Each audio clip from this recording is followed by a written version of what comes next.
Le délit de détournement de biens ou fonds publics. Les éléments constitutifs de l'infraction. La qualité de l'auteur.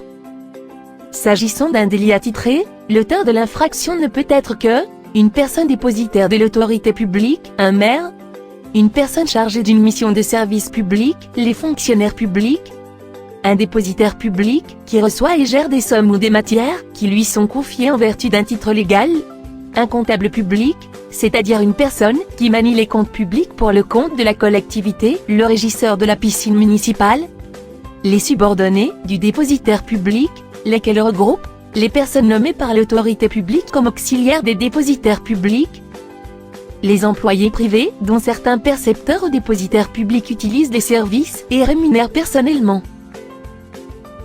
L'infraction ne peut être retenue à l'encontre de ces personnes que si elles ont détenu les objets déterminés en vertu de leurs fonctions ou des missions dont elles ont été investies. L'élément matériel. L'objet du délit peut être un acte, un titre, des fonds publics ou privés, des effets, ou tout autre objet remis en raison des fonctions ou missions de l'auteur. Les actes et les titres peuvent viser les différents écrits matérialisant les fonctions d'autorité de l'administration, des mesures administratives, des arrêtés, les pièces constituant les dossiers des fonctionnaires eux-mêmes.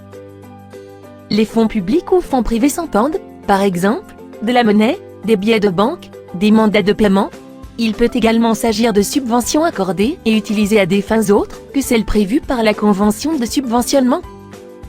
Les termes tout autre objet visent des marchandises, des denrées alimentaires, des matières premières ou des fournitures quelconques.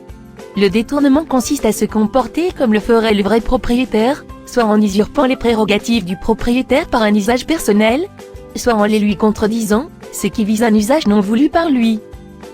L'élément intentionnel. Le détournement doit avoir été commis intentionnellement, l'existence d'un préjudice important peut. La répression de l'infraction. La prescription. La prescription est délictuelle. Le délai est donc de 3 ans à compter de la commission des faits. Toutefois, le délit est parmi les infractions occultes. La prescription démarre le jour de l'apparition du détournement. Les peines.